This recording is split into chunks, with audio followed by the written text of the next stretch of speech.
Buenas tardes, mi nombre es Víctor Fuentes, participante de la cátedra Derecho Mercantil 2.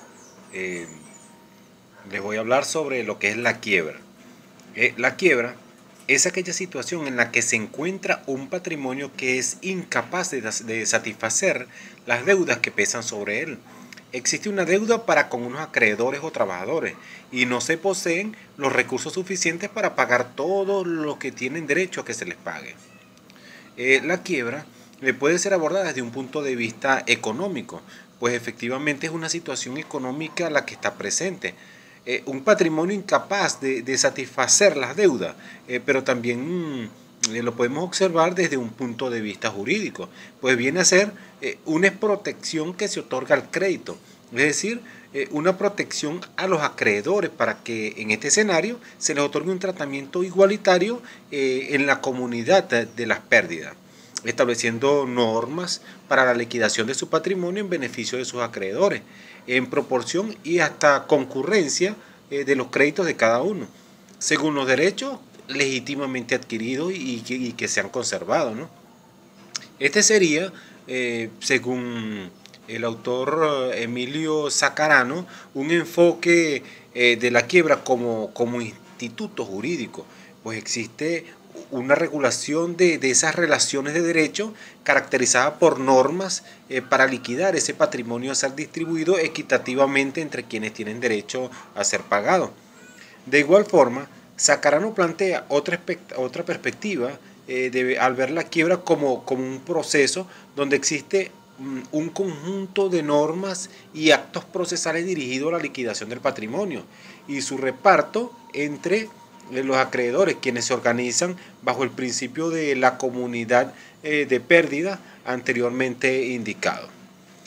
En cuanto a las clases de quiebra, se tienen tres, las cuales están establecidas en el Código de Comercio. La primera es la quiebra fortuita, que no es más que aquella que se origina por caso fortuito o fuerza mayor. No depende de la voluntad del deudor.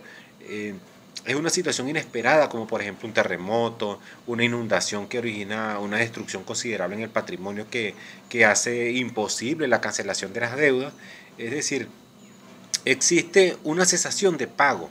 Lo cierto es que son hechos o circunstancias que escapan de las manos y del control del deudor. También tenemos en la ley la quiebra culpable. A diferencia de la anterior, en esta clase de quiebra sí existe una conducta imprudente o negligente de parte del fallido.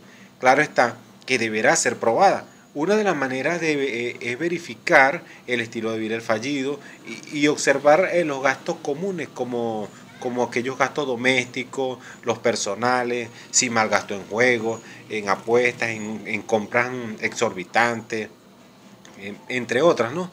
Como por ejemplo, tenemos otro ejemplo, que no declare al Tribunal de Comercio su quiebra o que no lleve los libros de contabilidad o de correspondencia. Y si lo lleva, entonces además, o sea, que estos presenten cierta falla o anomalías, ¿no?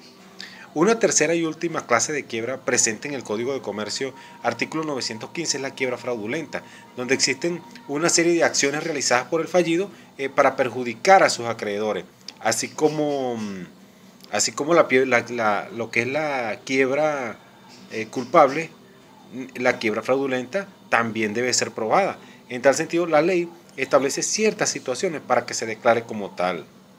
Eh, Entre estas situaciones tenemos que el quebrantado haya ocultado, falsificado o arrancado o mutilado de sus libros algunos folios, que haya realizado maniobras con sus bienes, sustrayendo u ocultando alguna parte o hasta la totalidad de estos bienes, eh, con toda la mala intención, ¿no?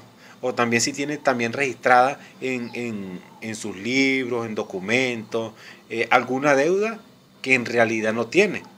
Eh, Se observa aquí una intención de causar daño a los acreedores mediante el desarrollo y ejecución de actividades fraudulentas.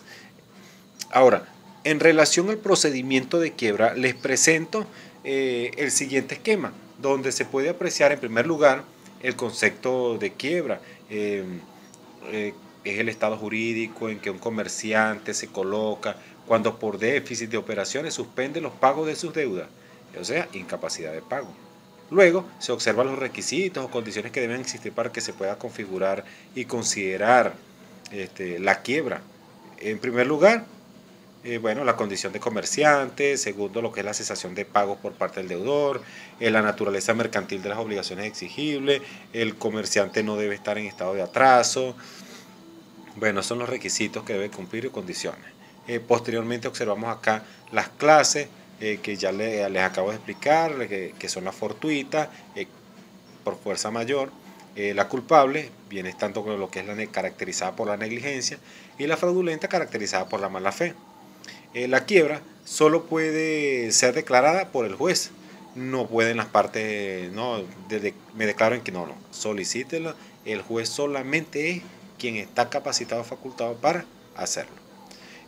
Ahora, puede proceder de oficio o a solicitud de parte. A solicitud de parte debe cumplir ciertos requisitos. Por ejemplo, cuando la solicitud la realiza el deudor, debe realizarla de acuerdo a ciertas circunstancias que están establecidas en la ley. Por ejemplo, entre los requisitos que debe cumplir está: debe indicar de manera clara, precisa las causas, presentar una memoria razonada de que justifique esa solicitud que va a realizar y debe realizar esa solicitud del estado de quiebra. Posteriormente se realizará ante el juez de comercio o ante el juez de distrito. ¿Cómo saber ante quién va a realizar? Bueno, por una cuantía establecida de 10.000 bolívares. Si es superior a 10.000 bolívares, ante el juez de comercio, y si es inferior a 10.000 bolívares, lo hará entonces ante el juez de distrito. Cuando es a solicitud del acreedor, entonces deberá ser mediante demanda para provocar la declaración de quiebra. Una vez que el juez verifica los recaudos y admite o que esa solicitud, entonces establecerá de acuerdo a su criterio ciertas medidas preventivas, como lo es prohibir pagos o entregas de mercancía, publicación de medidas, el depositario debe cumplir con los requisitos, el síndico, bueno, todos esos pasos establecidos allí. Ahora, la quiebra procede de acuerdo a los casos establecidos en la ley, en situaciones precisas. Para un comerciante retirado procede luego de 5 años de su retiro, y para un comerciante muerto procede luego de 3 meses. Bueno, esta es toda mi exposición. Gracias por su atención.